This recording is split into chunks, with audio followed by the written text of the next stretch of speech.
Então, olá pessoal, todos, um prazer enorme estar com vocês. Meu nome é Edival, trabalho aqui na educação do Instituto Saber de Brasília já há 20 anos, e a questão de uns 20 dias ou mais, ou menos, nós estivemos com o professor Fernando, que é o secretário de Educação, Padre Bernardo, que nos acolheu muitíssimo bem e nos concedeu aí o privilégio de falar com vocês um pouco no retorno de vocês nas aulas presenciais. Então, é um privilégio poder ter esse tempo com vocês, gosto muito disso, é uma área que eu amo muito trabalhar com pessoas, trabalhar na área da educação, para mim, é um privilégio enorme, é um grande desafio, como é também para vocês, mas eu me sinto muito bem. Originalmente, eu não sou da área da educação, a minha formação é na área da administração, trabalhei quase 30 anos na iniciativa privada, e já há 20 anos eu migrei, não sei nem porquê, para a área da educação e me senti muito bem, sou feliz nessa área, amo falar sobre educação, trabalhar com meus parceiros, colegas dessa área, muito significativa, muito importante para o país, para o mundo, e eu creio que nós somos uma categoria de profissionais da maior importância, da maior relevância para a sociedade. Eu sei que nada no mundo se constrói que não tenha passado pelos pilares da educação. Então, sejam muito bem-vindas aí, e eu fico muito feliz em estar com vocês nessa tarde. Estivemos de manhã, mas podemos conversar um pouco também sobre essas experiências que nós temos na área, educação na área da relação humana, e o meu foco de trabalho, o meu foco de atenção sempre foi voltado para o comportamento humano. Como nós somos constituídos nessa variável da vida, cada um é de um jeito, cada um é de uma formação, cada um é constituído com seus elementos das experiências de vida. Eu disse de manhã que Freud, nas suas muitas descobertas e achados importantes na área da psicanálise, diz que nós, como seres humanos, nós somos produto, nós somos fruto das nossas experiências de vida. E é exatamente isso mesmo. Nós vamos, desde criança, assimilando tudo aquilo que acontece conosco, desde a primeira idade, da tenra idade, onde nós vamos aprendendo um pouquinho mais sobre as pessoas, o contato com essas pessoas, e a partir de 2 anos de idade, não sei se você já tem isso muito em mente, a criança vai formando o seu círculo de pessoas com as quais ela cria os seus vínculos afetivos. Isso é muito importante dizer e saber, porque hoje em dia nós estamos perdendo um pouco o contato com essa área da afetividade, em função de muitas coisas que acontecem conosco, em função das múltiplas tarefas que nós temos cada vez mais tempo para fora e menos tempo para nós. Isso eu estou dizendo em relação a pessoas que compõem o nosso habitat, compõem o nosso núcleo de relação, e não é tão estranho a gente ver famílias que não se conhecem e, acima de tudo, não se reconhecem como pessoas pertencentes ao mesmo núcleo. Por quê? Porque que dá sentido, que dá sentimento de pertencimento é exatamente essa criação do vínculo afetivo, e como isso é determinante na nossa caminhada de vida para todo sempre, não é verdade? Então, eu sou uma pessoa já bem mais idosa do que vocês, já fiz a minha 2ª dose, eu sou um pouco da antiga, fui criado no interior também, eu sou de Goiás, aqui perto, fui criado no modelo antigo de família, e hoje eu tenho família e eu vejo como isso mudou, o parâmetro mudou na área da educação, na área da relação, e as concessões que muitas vezes nós fazemos em nome de uma boa civilidade. Concedemos muitos privilégios em nome de uma boa relação com as pessoas. Não, às vezes não nos preocupamos em estabelecer os critérios daquilo que é definitivamente importante, daquilo que é imprescindível. E isso reverbera muito, mas muito mesmo, nas escolas, na educação infantil, no Fundamental 1, no Fundamental 2 e muito também no ensino médio. É onde vocês, que são gestores e professores de sala de aula, recebem esses alunos das mais diferentes matizes, mais diferentes famílias, mais diferente criação, e isso desemboca realmente num reativo muito forte dentro de sala de aula. Vocês sabem muito melhor do que eu. Eu não trabalhei com educação infantil, mas amo criança. E sei o quanto isso tem nos desafiado com relação a esse tempo que nós estamos vivendo. Não é verdade? Então, eu quero trabalhar um pouquinho hoje com vocês. O tempo nosso é curto, nós só vamos ficar aqui até às 18 horas. Então, 4 horas é muito pouco tempo para a gente estar conversando. Vocês concordam? Ninguém apresentou uma carinha aí de susto? Não, não. Nós só vamos falar 40 minutos, tá bem, gente? Fiquem tranquilos, tá bom? É que eu gosto de brincar com vocês, tá bom? Então, o que eu quero considerar com vocês aqui, alguns aspectos da saúde emocional, da saúde psicológica, principalmente após 1 ano e meio de tanta mudança, de tantas experiências diferentes que nós vivemos, cada um de nós, no seu núcleo, na sua especificidade, na sua particularidade, quantas coisas que não estavam agendadas, nós tivemos que enfrentá-las dentro de um clima mesmo de muitas vezes de tensão, de pressão, de ameaça, enfim. E como é que nós estamos chegando hoje, e principalmente vocês estão retornando aí ao regime presencial, ou semipresencial, ou híbrido, de forma que, como é que nós estamos, como é que a nossa saúde está, né? Como é que está a nossa saúde emocional? Como é que eu estou chegando para esse momento e para acolher os outros? Será que eu estou bem? E eu queria colocar uma coisa para vocês. É provável que vocês estejam aí com a caneta, um papel na mão, alguma coisa assim. E eu queria que você, agora, escrevesse uma palavra, que você identificasse aquilo que você menos tem e aquilo que você mais precisa, para te ajudar a se recompor nesse tempo de agora. Uma palavra que sintetizasse exatamente o que falta para você e, ao mesmo tempo, o que você precisa para construir uma base, uma retaguarda de vida e sobre a qual você vai caminhar daqui para frente, tá certo? Pense numa palavra boa, pense num termo que vá te desafiar a crescer, a mudar, a melhorar.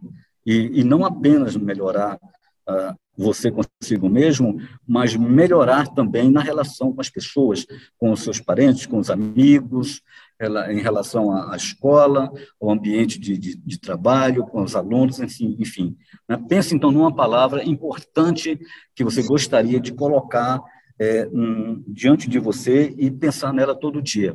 Algo que você acha, eu preciso disso. Então, é isso que eu menos tenho. Então, seria interessante você guardar isso aí e todo dia estar pensando nessa palavra, porque isso vai te ajudar a suprir, de alguma maneira, alguma deficiência que você tem em alguma área da sua vida.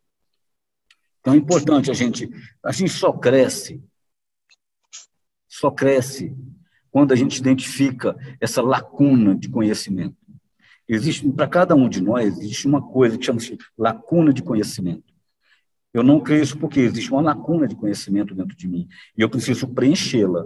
Mas para preencher, eu preciso saber, eu preciso identificar qual é essa lacuna, que área que é, para que eu possa, então, me certificar de que ferramentas e elementos eu vou trazer para cá, para que eu possa crescer, para que eu possa melhorar.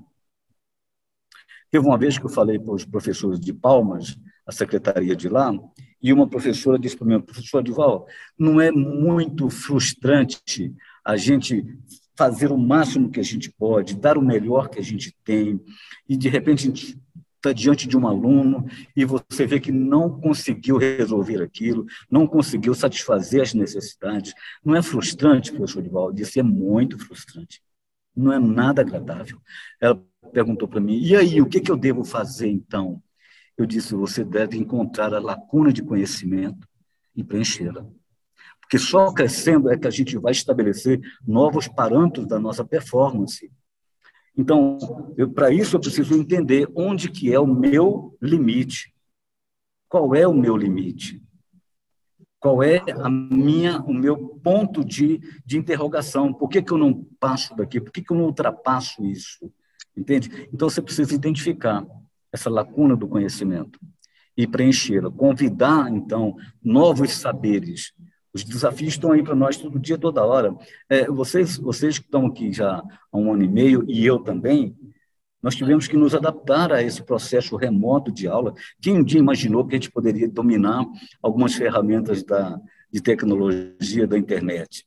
Mas a necessidade nos fez oportunidade, criou oportunidade para nós. E nós tivemos que nos envolver com isso, porque ou ia, ou fica para trás. Então, havia um limite. Nesse momento, nós estamos superando isso. E algumas coisas, nós nos tornamos melhores do que nós éramos há 1 ano e meio atrás. Vocês concordam? Nós tornamos melhores. Hoje nós temos mais ferramentas, estamos mais atualizados, a gente pode fazer muito mais coisas pela internet do que nós fazíamos. Só que aquilo estava disponível. Como a gente não tinha lacuna de conhecimento, a gente não tinha necessidade de crescer. Simples assim. Então, eu tenho uma frase que eu gosto muito de dizer, se você não sabe para onde vai, você já está perdido desde o início. Importante a gente se descobrir nesse processo. Como é que eu vou me arregimentar? Como é que eu vou me envolver nesse sistema atual para que eu possa melhorar a educação de Padre Bernardo, da minha escola, do meu grupo de trabalho? O que eu preciso fazer para crescer? Essa é uma boa pergunta, né? Então, eu quero dizer para vocês que 2 palavras, eu gosto muito dos termos, embora o termo em si mesmo ele não diga muita coisa. O que é importante é o conceito do termo, né? Eu gosto de estudar termo, eu gosto de estudar conceito, eu gosto de entender o conceito, porque toda vez que eu entendo o conceito, eu melhoro. Guarda isso com você. Toda vez que eu amplio um conceito, eu amplio a minha capacidade de argumentar. Vocês estão de acordo comigo? Quem está por aí faz assim. Então, eu vou repetir. Quando a gente melhora o conceito, quando eu amplio o conceito, eu amplio a minha capacidade de verbalizar, a minha capacidade de falar, a minha capacidade de argumentar. Não tem coisa pior do que você ouvir uma pessoa 50 vezes e ela repetir as mesmas coisas, os mesmos gestos. É muito enfadonho, é muito cansativo. Ninguém atrai ninguém desse jeito, né? A síndrome de Gabriela, eu sou desse jeito, quem quiser me aceitar, aceita, quem não quiser, paciência. Não é assim que a gente fala, muita gente diz assim, mas nós precisamos crescer, nós precisamos melhorar. Então, entendam, colegas, que nós temos pelo menos 2 métodos, 2 princípios, 2 formas de seduzir as pessoas. Nós temos 2 mecanismos de sedução. O primeiro deles é a sedução estética. Estamos bonitos, estamos bem apresentáveis, estamos bem cuidados, estamos bem elaborados, né? As mulheres gostam muito de se apresentar assim, de arrumar e tal, esteticamente, para agradar o olhar do outro, entende? Então, é uma forma que nós temos para seduzir o olhar das pessoas, para que eles nos vejam bonitos. E, de fato, eu olhando aqui para a tela, não tem muita gente aqui aberta, mas a gente não vê ninguém feio aqui. Tem alguém feio aí? Não, não tem. Estou vendo todo mundo aqui lindo, maravilhoso, são todos bonitos, não é verdade? Nós somos diferentes, mas cada um tem a sua beleza. Então, nós nos preparamos esteticamente para mostrar para os outros. E é muito comum, como você está linda, como você está maravilhosa, o que você fez, o que você mexeu? É porque mexeu alguma coisa, para despertar o olhar do outro. Isso é muito legal. Mas esse tipo de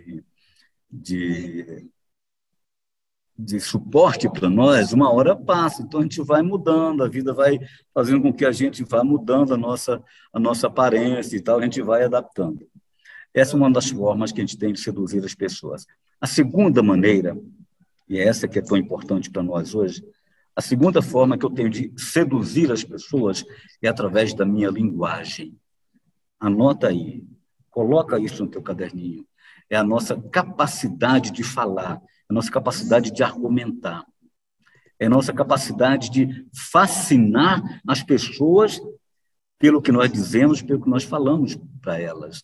Então, isso é fundamental para a gente ter uma educação de qualidade, não só no aspecto da emocionalidade e da competência acadêmica, mas, acima de tudo, na capacidade de expressar, de falar, de influenciar os outros. Porque eu me recordo que, na minha época, eu estudava no primário, isso lá no interior de Goiás, lá na roça mesmo, e até no grupo escolar lá da cidade de Corumbá, as pessoas argumentavam, os professores argumentavam, não no sentido de fazer os outros pensarem, mas de decorar aquilo que eles falavam. Então, eles convenciam a gente de que aquilo que eles diziam estava absolutamente certo, não havia nem como perguntar. Não havia como questionar, professor, mas está certo? Está certo, sim. Então, não havia espaço para o diálogo, para uma complementação, para uma interrogação. Hoje não é mais assim. Hoje, a capacidade argumentativa não está voltada para você convencer as pessoas. Por quê? Porque elas já estão possuídas de seu conhecimento, do seu saber, das suas interpretações. Então, o que modifica hoje o poder da argumentação? Qual é o objetivo? Qual é a arte de argumentar?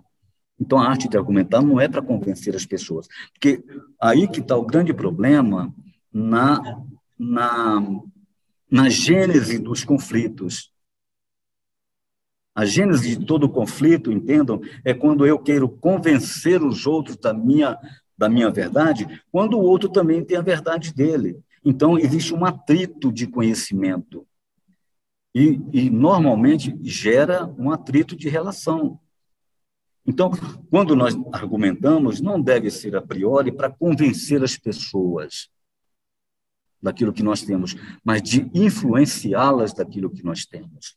Isso é muito mais inteligente, porque você faz com que as pessoas pensem a respeito daquilo que você propôs, e tem uma frase muito importante que diz: quem não sabe, impõe, mas quem sabe, propõe. Essa é uma frase boa, vocês concordam? Vocês concordam? Quero ouvir de novo? Sim. Quem não sabe, impõe, mas quem sabe, propõe. É aí uma grande diferença, entende? Então, eu me lembro que a gente, quando era pequenininho, queria saber das coisas, perguntava, não sei o que, você tem que saber disso, não. A minha mãe falou muito, você não tem que saber disso, não. Por que você quer saber isso? Tem que saber disso, não. Então, a gente não podia saber as coisas. É porque eles não sabiam explicar. Então, quando não sabe, impõe. Quando não sabe, força. Coloca uma camisa de força, coloca um zíper na boca da gente e a gente fica com as interrogações lá dentro. Entende? Então, é muito comum isso. Então, o que nós precisamos? De pessoas hábeis, capazes de argumentar no sentido de influenciar as pessoas. Isso é bom, faz com que você não crie atrito desnecessariamente. Aliás, criar atrito já não é bom. Desnecessariamente é pior ainda. Quando você percebe que não tinha necessidade nenhuma de você ter criado aquele desconforto na relação com as pessoas. Não tem coisa pior para nós, que somos seres humanos pensantes e conscientes, de ter que reconhecer que errou diante de alguma atitude. Vocês concordam? Não é ruim isso? Ah, nossa, eu errei, agora tenho que pedir desculpa a fulano. E nem, como diz lá, nem, né? Mais ou menos assim, vou ter que falar isso para a pessoa, com que cara que eu vou falar para ela, que acha que eu sei tudo. Então, não, a gente tem que ter essa simplicidade de entender essas coisas. Quanto menos a gente errar, mais suave vai ser a nossa relação com as pessoas, não é verdade? Então, nós estamos vivendo num momento agora que parece que aquilo que nós tínhamos de sobra, que era tempo, paciência, tolerância com as pessoas, tudo isso foi embora. As pessoas se tornaram muito intolerantes por qualquer coisa, né? Já estão se ofendendo, enfim, e trazendo esse desconforto nas relações, não é verdade? Então, o que promove, o que provoca doença nas pessoas? O que provoca esse estado de patologias inúmeras que nós contraímos aí? O trabalho provoca realmente esse cansaço, que é muito comum nosso na área da educação, a síndrome de Burnout, que vocês sabem muito bem o que é a síndrome de Burnout, né? É essa síndrome que ataca as pessoas que têm responsabilidade. Eu descobri uma coisa, que a síndrome de Burnout, que tanto nos ataca psicologicamente como somaticamente, ela não atinge pessoas apáticas. Vocês sabiam disso? A síndrome de Burnout só atinge pessoas extremamente ativas, pessoas responsáveis, porque tem uma sobrecarga de trabalho, quer cumprir tudo ao mesmo tempo, assume milhões de tarefas, e daqui um pouco já está com uma síndrome de Burnout. O que é? É excesso de trabalho, está com falta de sono, falta de apetite, dor para tudo quanto é lado, cansaço mental. Então, tudo isso atribui-se a um indivíduo que tem responsabilidade naquilo que faz, do resultado do seu empenho, do seu esforço, né? E na educação nós somos assim, nós somos demandados todo dia. Você não começa a sua aula às 8 horas da manhã, você começa muito antes, quando você prepara, quando você se preocupa, quando você pesquisa. Nós não temos tempo, nosso tempo é todo voltado para isso. E quando você não está em sala de aula, você está pensando, pesquisando, você está lendo teoria, você está procurando um congresso, você está fazendo uma coisa, é o tempo todo envolvido para que você tenha essa qualidade de apresentação da sua aula, do seu processo de aprendizado. Então, exige muito de nós. Então, o trabalho, ele tem um ditado que diz que o trabalho dignifica o homem. É verdade, mas o trabalho também danifica o homem, né? O excesso de trabalho, de comprometimento, essa rigidez conosco mesmo. Eu não posso errar, e tudo tem que estar certo, essa coisa do preciosismo, né? Que nós temos, tem que fazer tudo certo. Quando erra, é um sistema de punição enorme que a gente assimila. Enfim, isso nos traz doença, não é verdade? Nós ficamos adoecidos, uma dor de cabeça, uma dor no estômago e assim por diante. Aqui em Brasília, nós temos um número muito alto de afastamento na secretaria, exatamente por isso. Além de tudo isso, a questão da pressão na própria escola.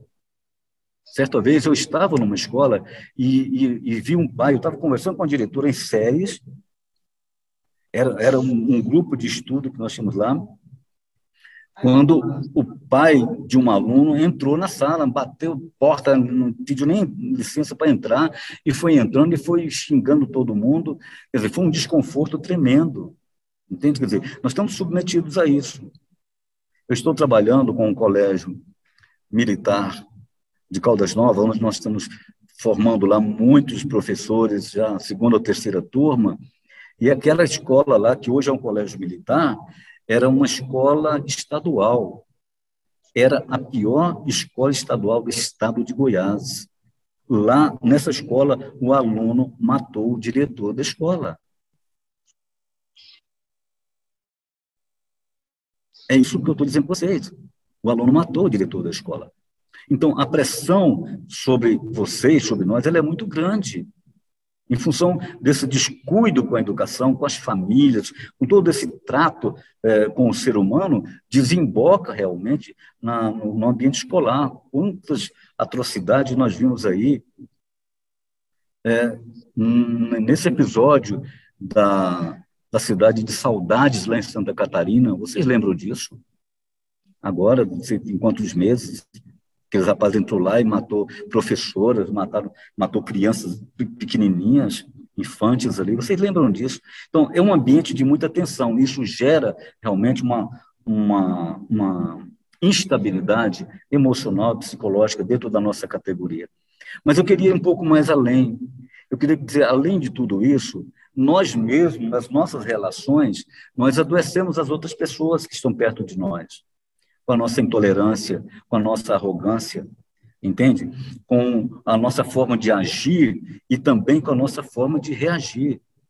Isso vai minando a capacidade de tolerância das pessoas, entende? Então, existe uma pessoa que...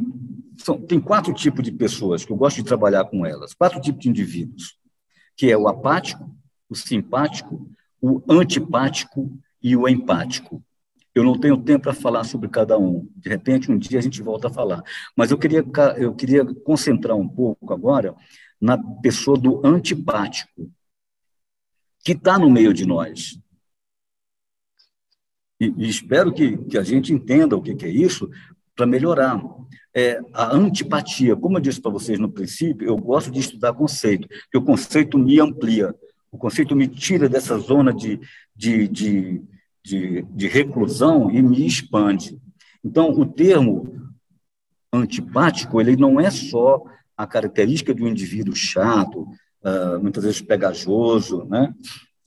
O antipático é exatamente aquele indivíduo que é contra tudo, antipatos, antipático. É o indivíduo que é nocivo para o sistema funcionar bem. Ele não tem muito compromisso com a funcionalidade do sistema. Esse é um indivíduo que é nocivo para o nosso meio, para a nossa categoria, entende? Então, as pessoas também nos adoecem. Elas trazem as suas negatividades para a nossa relação, para dentro do ambiente de trabalho, e faz com que tudo isso altere, né? E uma das coisas boas que o antipático faz é criar conflito no meio daqueles que são homogêneos, entende? Então, ele gosta de desestabilizar o sistema. Aquele que não faz as coisas com a gente e, se puder, nos dissuade de fazê-las, dizendo que isso não presta, não vale nada, não deixa de fazer isso, não mexe com isso não, porque não vai dar em nada, você vai ganhar quanto você está fazendo isso, deixa de ser bobo, você não é escravo. Essa pessoa que está sempre colocando essas coisas na nossa cabeça. Você conhece alguém assim? É provável. Provável que sim. Pessoas que não somam conosco, entende? Mas têm prazer em desestabilizar o sistema, o nosso bom ambiente de trabalho. Cuidado com essas pessoas, porque elas têm uma habilidade em fazer pessoas migrarem para o que elas pensam, entende? Pessoas negativas têm essa habilidade de tornar o ambiente negativo. Então, você precisa ter muita habilidade para saber trabalhar, saber negociar com essas pessoas, e isso traz um sofrimento emocional para nós. Entende? Quando essas pessoas começam a aproximar da gente, a gente já fala assim, já vem fulano. Vocês devem conhecer gente assim, né? Lá vem fulano de tal, meu Deus. Fala para ele que eu não estou aqui. Né? São pessoas que não têm uma capacidade de aglutinar, de somar, de fazer a coisa ficar leve, pelo contrário. Né? Então, essas pessoas são perigosas no sistema e elas nos adoecem também. Né? deixa todo o ambiente meio tenso, propenso à agressividade e assim por diante, não é? Então, é preciso ter habilidade. É muito complicado. Por exemplo, dentro da casa da gente, dentro da nossa casa, se a gente não tiver cuidado, no ambiente onde a gente mais diz que ama, pessoas que são pertencentes da gente do sangue, e talvez seja o lugar que a gente tem mais liberdade para ofender as pessoas. Gente, vamos combinar, para que isso? Vamos pensar. Mas por quê? Por que que a gente repete os mesmos erros? Sempre. A gente fala assim, olha, eu errei dessa vez, mas não vou errar mais. Você sabe por que que a gente repete, tem essa síndrome da repetição? É porque o cérebro nosso está treinado para fazer desse jeito. Ele só sabe fazer desse jeito. Toda vez que tem uma demanda, que tem uma ameaça, que tem uma situação de conflito, ele vai reagir desse jeito, porque ele só sabe reagir desse jeito. Então, dá para aprender a reagir de outra maneira? Dá para aprender. Vai custar um pouco. A primeira coisa é você ter consciência do que é ruim que está dentro de você. Para você saber o que é ruim que está dentro de você, você olha para os outros e vê, poxa, se eu tiver o que fulano tem, então a coisa é ruim. Então, a gente consegue muito ver o erro do outro, as negatividades do outro, mas não identifica isso na gente. E quando as pessoas falam, não, fulano, você podia mudar um pouco, você é desse jeito, você sabe. Não, eu não sou não, você que é. A gente nunca assume uma posição de reconhecimento. Portanto, não vai mudar nunca. Não tem como mudar. Porque se você não mudar o aplicativo, o software aqui dentro, não tem como mudar a sua, a, a sua reação, porque você só sabe fazer desse jeito. Então, custa muito para a gente quebrar essa síndrome da repetição, porque o cérebro está treinado para isso. E como fazer? Muda o software. Eu costumo dizer por aí que a nossa cabeça ela está cheia de coisas ruins aqui dentro. Vocês concordam? Pensamentos ruins, palavras ruins, termos ruins, reações, entende? Que estão aqui dentro da nossa cabeça. E a Roudinesco é uma psicanalista francesa, ela diz o seguinte, se o mal está dentro da tua cabeça, a solução e o bem também estão dentro da tua cabeça. É só trocar. O grande problema é como é que eu faço para substituir tudo o que tem de ruim aqui dentro por coisas boas. Então, eu gosto de brincar que a gente precisa fazer uma sessão de descarrego. Sabe o que é isso? É descarregar tudo que está ruim aqui dentro, sabe? Tudo que é nocivo. Então, eu queria te sugerir um negócio, e amanhã cedo eu vou entrar aqui numa outra live e pedir para todo mundo que está aqui, que eu estou filmando aqui, para amanhã apresentar o que foi de ruim que você achou dentro de você. Pega uma lista, pega um papel e vai escrever tudo que você encontrou de ruim dentro de você. Aí você faz uma sessão de descarrego, tira isso. Para não deixar o teu cérebro vazio, você começa, então, a fazer o convite para as coisas boas entrarem e treinar o seu cérebro para isso. Treinar o seu cérebro para ser bom, para fazer as coisas direitinho, fazer as coisas boas. Palavras benditas. Nós erramos muito quando nós maldizemos as pessoas. Olha só, duas expressões que a gente usa muito. Quem é pai aqui, quem é mãe, às vezes já usou. Falar do seu próprio filho. Ah, mas que menino mal educado. Alguém já usou essa expressão? Sim. Ouviu muita gente falar, nossa, que menino mal educado. Mas quem educou? Foi mal educado porque a pessoa educou mal. Então, se aprendeu dentro de casa, é uma educação ruim. Que menino mal criado, foi mal criado. Não foi bem criado. E ele reverbera aquilo que ele recebeu. Então, nós precisamos ter cuidado com aquilo que nós anunciamos.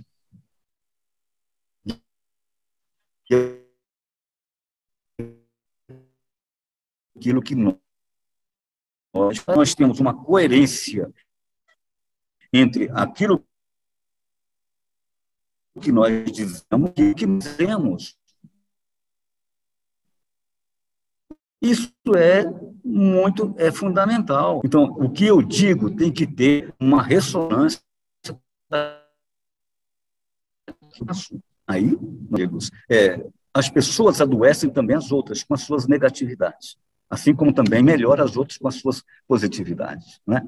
E eu quero falar um pouquinho também de uma situação que é muito comum entre nós. Hoje nós estamos estudando já há algum tempo sobre a comunicação não violenta, né? São teorias importantes no comportamento humano que vão nos trazer uma relação mais suave, mais madura, mais tranquila, mais solidária, mais amena no dia a dia, né? Então, o que é isso? É quando a gente consegue expressar todas as nossas verdades, ainda que elas não sejam boas para os outros, de uma forma que não vamos ferir as pessoas. Não vamos ferir as pessoas. Não vamos provocá-las, porque é muito comum a gente falar para uma pessoa que ela está fazendo alguma coisa errada, mas nós tornamos a situação muito pior da maneira como nós falamos. Isso é muito comum na educação.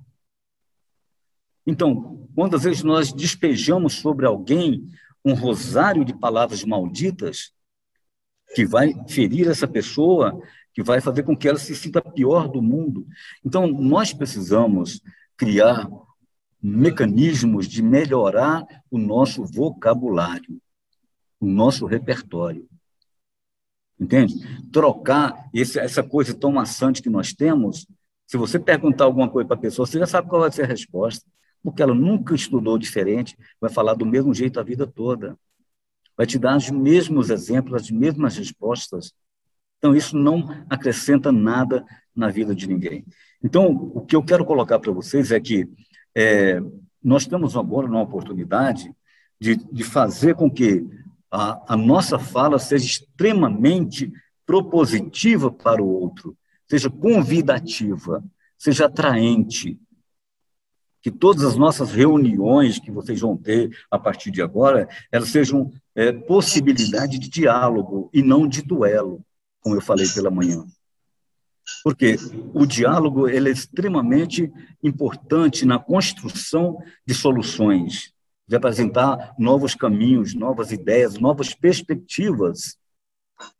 Então, vocês têm aí o que nós vamos fazer? Vocês vão ter uma reunião de diretoria aí, com os professores. O que nós vamos fazer daqui para frente com isso ou aquilo? Claro, nem todos os pontos de vista são convergentes, mas a decisão tem que ser convergente. Entenderam? A decisão tem que ser convergente. Embora o meu ponto de vista não sobressaia sobre os outros. Eu vou ter que ter uma capacidade de entender isso, que o que eu quis não é prevalente para todos. E tem gente que sofre, eu não vou participar mais disso, eu falei tal coisa que ninguém aceitou. Poxa, mas se fosse assim, né? Tem um ditado que diz o seguinte, num lugar, preste atenção, estão prestando atenção? Tem uma realidade que diz o seguinte, onde num lugar tem duas pessoas, e elas só concordam entre si, uma é desnecessária. Entenderam aí? Você tem duas pessoas no mesmo lugar, e toda vez que eu concordo. Não, é isso mesmo. Só concorda com o outro, então uma é desnecessária. Basta que uma só pense e decida. Deu para entender? É isso mesmo. Agora, o fato de termos pessoas que pensem diferente também não significa que nós teremos que ter conflito toda hora, todo instante, não. Qual é a gênese do conflito? Não é porque nós somos diferentes. A gênese do conflito é porque nós não somos hábeis para gerenciar as diferenças. Aí nós nos sentamos em cima de um patamar de narcisismo que só eu sei, só eu que mando, só eu que decido, e quando na verdade não é assim. nós precisamos negociar, sem perder a ternura. Né? Nós precisamos flexibilizar, sem perder a essência. Mas aí que está a grande capacidade que nós temos de fazer as coisas melhores. Né? E como é tão gostoso quando a gente está numa reunião e há um diálogo convergente, um dá uma opinião, o outro fala também, e sai dali. Olha, então, a decisão é essa. Todo mundo adere à decisão. Todo mundo tem que partir para cima para fazer aquilo que foi decidido, porque a decisão do grupo é coletivo. E não criar motins, entende? Vocês estão retornando agora e cada um teve experiência maravilhosa nessa pandemia, dolorosa ou saborosa ou amorosa, mas tivemos experiência. Nós nunca seremos os mesmos a partir de agora. Essa é a realidade. Não seremos os mesmos, mas nós podemos não ser os mesmos, mas melhores. Entende? Ter uma nova postura, saber entender todas essas dificuldades que as pessoas têm de transitar no meio dessa pandemia, desse desgaste profundo, né, que nós estamos vivendo. E como é que nós vamos sair disso? Então, tem uma palavra que eu gosto muito dela, que é metanoia. Pode escrever aí, depois vocês pesquisam mais sobre ela. Metanoia é uma palavra grega que significa abrir os olhos, a mente, para uma outra possibilidade de entender as coisas, de compreender, de sair da caixinha, entende? Que nós estamos acostumados a ver, ampliar a nossa forma de enxergar a vida, enxergar as pessoas, enxergar as situações e como nós nos envolvemos com ela. A metanoia é esse desafio que vai nos levar a sair do limite do qual nós estamos. O que é um limite? Qual é a interpretação de um limite? Quando você diz para a pessoa, olha, deu, acabou, eu estou no meu limite, deu. O que você quer dizer com isso? Então, isso é muito comum na sala de aula também, nas nossas relações. Você fala, olha, fulano, para mim, deu, acabou, já era. Assim, passou do meu limite, eu não consigo mais. Pronto, é aí que entra exatamente a metanoia. É essa capacidade que a gente tem de expandir quando parece que não tem mais como expandir. Como não tem de onde tirar, é que nós vamos encontrar soluções. Eu participei de treinamentos muitos anos atrás, que a gente foi colocado 10 pessoas em frente de outras 10 pessoas. E aí pediu para a gente olhar um para o outro. Preste atenção. E nós olhamos muito o cabelo, o rosto, a roupa, tudo que a pessoa tinha. Aí o treinador falou, agora esse grupo vira de costas e mexe em alguma coisa. Aí mexia, ou desabotoava, qualquer coisa. E o outro grupo tinha que ter necessidade de enxergar onde a pessoa tinha mexido. Aí chegava num ponto que a pessoa não tinha mais onde mexer, não tinha mais onde fazer alguma alteração. Chegava no limite. Então, ele falava exatamente dessa situação de nós chegarmos no nosso limite, de como nós vamos sair desse limite. Então, eu contei uma experiência de um rapaz que estava se tornando um alpinista. E ele foi com um grupo de alpinistas já maduros, experientes, para conquistar o Everest. E chegaram lá, um grupo mais experiente, subiu o Everest todo, foi embora, 8.000 e tantos metros de altura, e aquele rapaz que era novo não conseguiu subir 500 metros. Ele conseguiu, só ir até ali e voltou. E quando os outros retornaram e viram que ele não subiu, fizeram uma chacota com ele. E aí, rapaz, você está vendo? Isso aí é coisa para gente forte, você é fraco, você não vai conseguir nunca vencer o Everest, você tem que mudar de profissão, você tem que mudar disso e aquilo, isso aqui não dá para você não, isso é para os fortes. E desafiou o rapaz. Então, o rapaz olhou para o Monte Everest, olhou para cima, para o lado, contemplou bem o Everest e disse para o Everest assim, Everest, Monte Everest, parabéns, Você me venceu hoje. Você está de parabéns.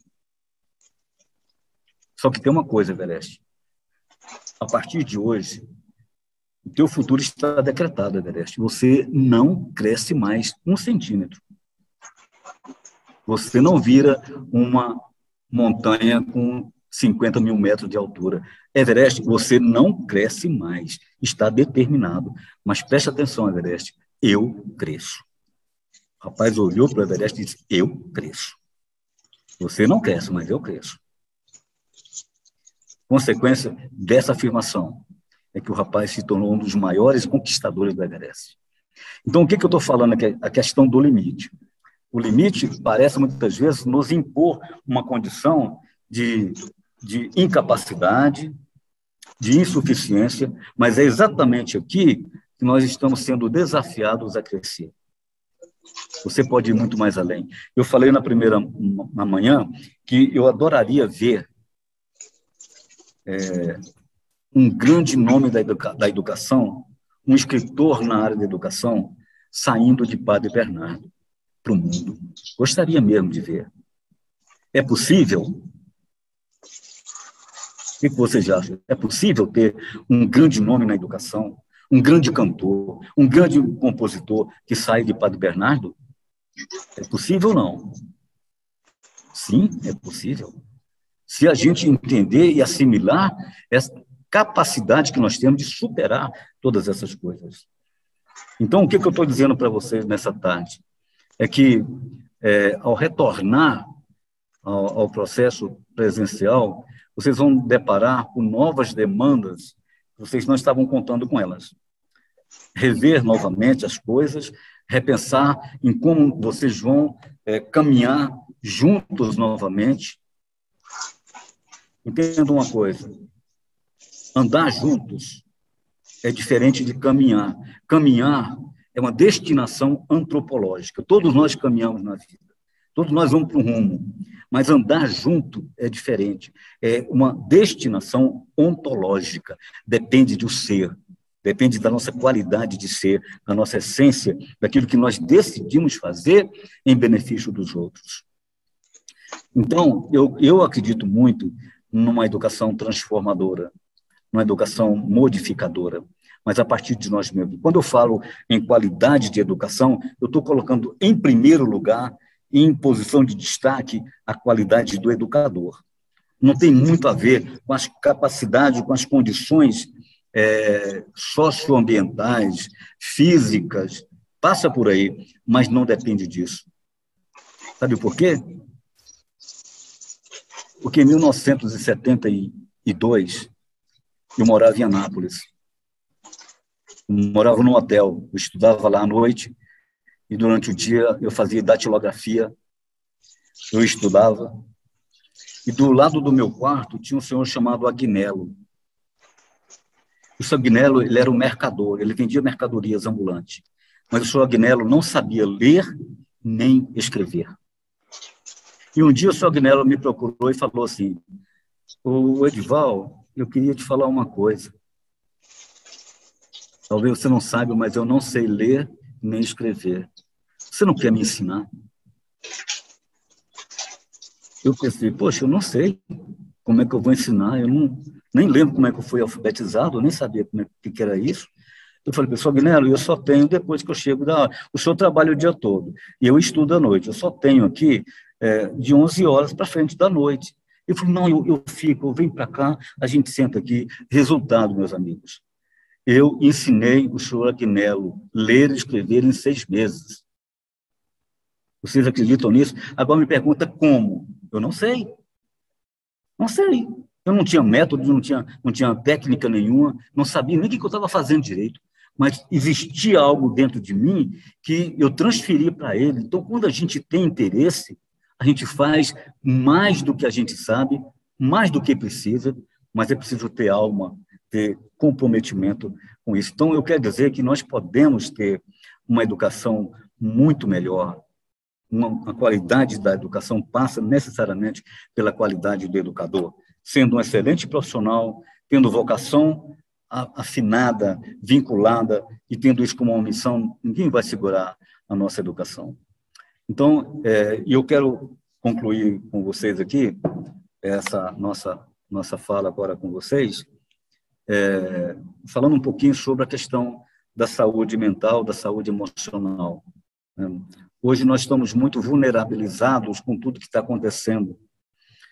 Perdemos muita qualidade na relação com a vida, muitos óbitos muito perto de nós. A semana passada mesmo, eu perdi um amigo aqui, esposo da minha sobrinha, pessoa extremamente querida, entende? E a gente precisa proteger, de certa forma, a nossa mente, a nossa emoção. E eu queria falar aqui de três dicas para vocês, para que vocês, então, pensem sobre isso, para proteger a sua mente, para que você tenha uma saúde emocional, psicológica melhor, entende? Para você ter paz consigo mesmo, enfim, poder desempenhar melhor as suas atividades, né? Uma delas você precisa criar um mecanismo de proteção para sua mente, criar filtros para sua mente, para que nem tudo que você veja e tudo que você ouça entre e faça um estrago na sua mente. Está entendendo? Se você não criar esse filtro, tudo que as pessoas disserem para você pode virar uma ameaça para você, uma ofensa, e a gente guarda aquilo, a gente armazena aquilo dentro de nós, azeda o nosso prazer, e a pessoa foi embora. Quer dizer, tem um ditado que diz que raiva é um veneno que a gente toma esperando que o outro vá morrer. Vocês conheciam isso? Que ira é um negócio que a gente toma para a gente achando que o outro que vai morrer. Bobagem. Então, a gente fica irado, dá um ataque cardíaco, fica para morrer de raiva, quando as pessoas forem embora, provocaram você, foram embora, não estão nem aí. Entende? Você está dirigindo, alguém fecha você no trânsito, né? Tem muita gente que tem esse tipo de problema, fecha no trânsito, aí tem uma reação intempestiva. Não, deixa embora. Deixa embora. O outro foi embora e você continuou seu caminho, entende? Então, tudo que você absorve vai gerar um incômodo dentro de você. E o pior, se você não trabalhar, vai dormir com você. Você dorme pensando naquilo, acorda pensando e tem um mal-estar pensando nisso. Por isso que eu coloquei na primeira fala, pense numa palavra importante para a sua vida. Pense em algo que você menos tem e que você mais precisa. É paciência, é tolerância, é flexibilidade. Pensa no que você precisa para melhorar o teu desempenho com as pessoas. Então, crie filtros na sua mente. Quando você ouvir uma coisa e falar, isso não me interessa, eu não vou deixar fazer estrago na minha cabeça. Deixa, eu vou embora. Tem uma estatística que diz que nós passamos 60% do nosso tempo lembrando das pessoas que nos ofenderam, lembrando de expressões que nós ouvimos, lembrando de coisas ruins que a gente experimentou. Bom, quem vive 60% do tempo pensando nas coisas ruins, o que sobra para o presente e para o futuro? Praticamente nada. Então, nós temos que gastar tempo com coisas propositivas. Então, crie filtro para a sua mente. Vai te ajudar muito. A segunda coisa não traga problemas que não existem ainda, que pode acontecer daqui um mês, 2 meses, um ano, não traga para hoje. Não antecipe sofrimento quando ele não existe, não está materializado. Tem gente que começa a pensar, meu Deus, hoje é segunda-feira. Ixi, na outra segunda vai acontecer um negócio assim, sabe? E começa a sofrer por antecipação. Te desorganiza mentalmente. E as pessoas olham para a gente e falam, o que você tem, fulano? Você está com a cara desse jeito. Aqui, cara, essa cara. Você parece que não sei o quê, porque a gente consegue mostrar nas nossas expressões aquilo que está dentro de nós. Então, não antecipe de forma nenhuma as coisas que não aconteceram. Deixa para depois. Não existem, elas não existem no mundo real. Então, se não existe de real, o futuro, sabe de uma coisa? O futuro não existe. O que é o futuro? O futuro é uma incógnita. é uma hipótese, não é?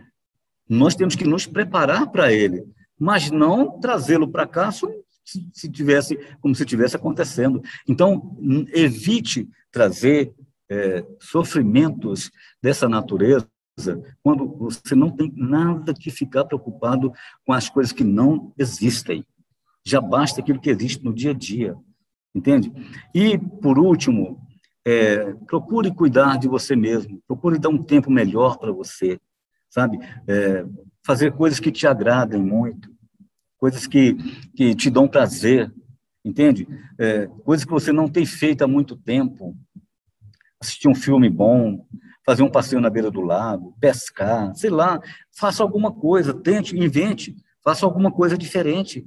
Saia dessa rotina, abandone um pouco esse celular que tanto te escraviza, que tanto traz notícia ruim, entende? Se envolva com pessoas boas, conta história, vai sorrir, conta piada, faça alguma coisa que traga fluidos positivos para você, entende? Contamine e contagie pessoas com energia positiva, entende? Marque uma roda de bobeira. Sabe o que é roda de bobeira? Chama as amigas, gente, hoje vamos fazer o quê? Não, vamos para lá só para bater papo, rir à toa.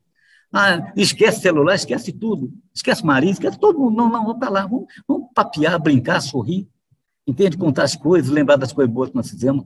Faz uma roda de bobeira. Guarda esse nome aí, roda de bobeira. Bota aí, vamos fazer. Vamos sorrir, vamos brincar. Sabe por quê?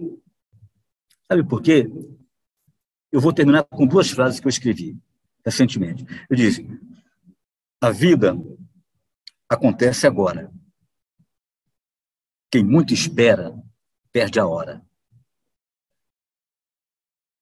Eu vou repetir. A vida acontece agora. Quem muito espera, perde a hora. Gostaram? Dá um likezinho aí. Foi boa?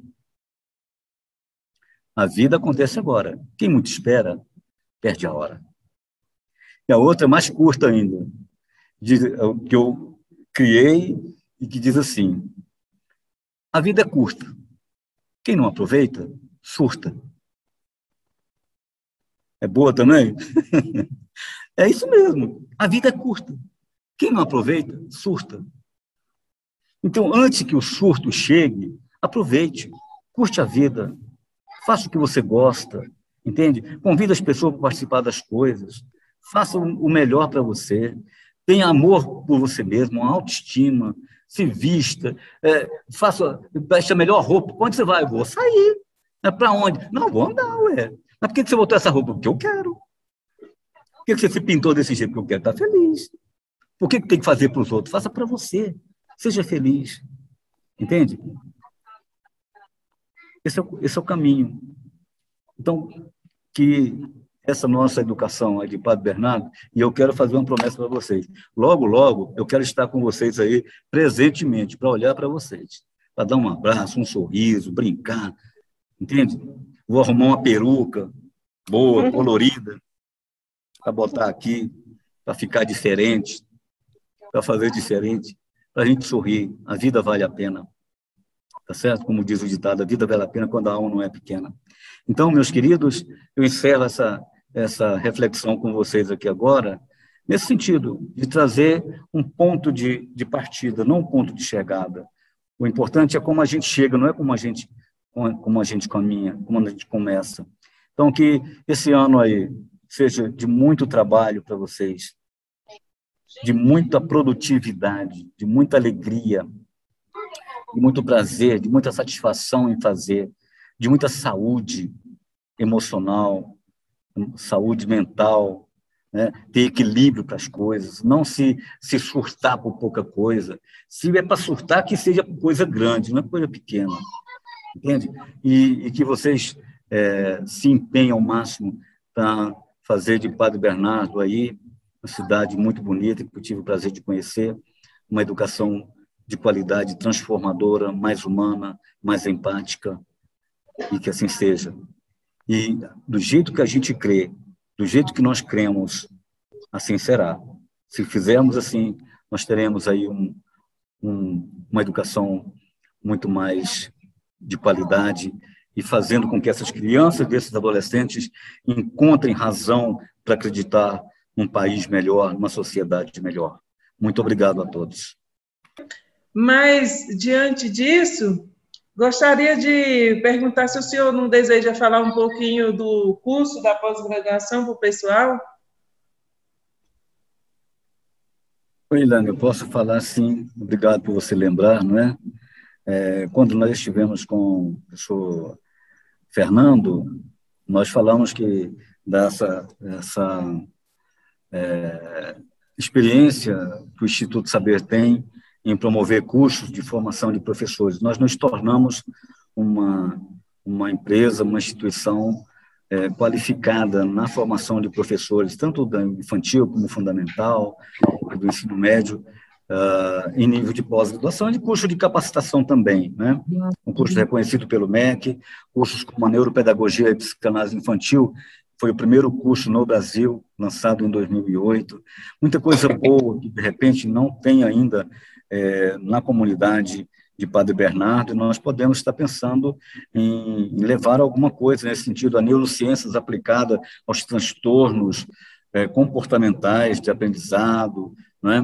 Educação infantil na perspectiva histórico-cultural, a neurociências aplicada ao AEE, enfim, muita coisa boa que a gente pode estar pensando em levar para uma formação para o grupo de Padre Bernardo, né? E a gente se coloca à disposição, que é um tempo de estudo, um tempo de aprender, um tempo de expandir, né, os nossos limites, né, para a gente apresentar uma educação melhor e com até resposta para o próprio indivíduo, né? Quanto mais a gente busca, mais a gente se torna melhor, mais completo, mais apto, né, mais hábil a atender todas as demandas que hoje nós encontramos. E às vezes nós não temos muitas ferramentas e só o conhecimento, só o estudo pode nos levar a vencer esses limites, né, que a vida também nos impõe, tá certo? Então, obrigado, Irane, por lembrar. E nesse momento agora de pandemia também tem a facilidade de administrar os cursos online, né, sem que o pessoal precise se deslocar para não correr risco por conta do Covid. Então, tem sido bem interessante, né? Sim, nós temos alunos aí do país inteiro, até de Portugal, da França, fazendo essas formações conosco, maravilhosas, né?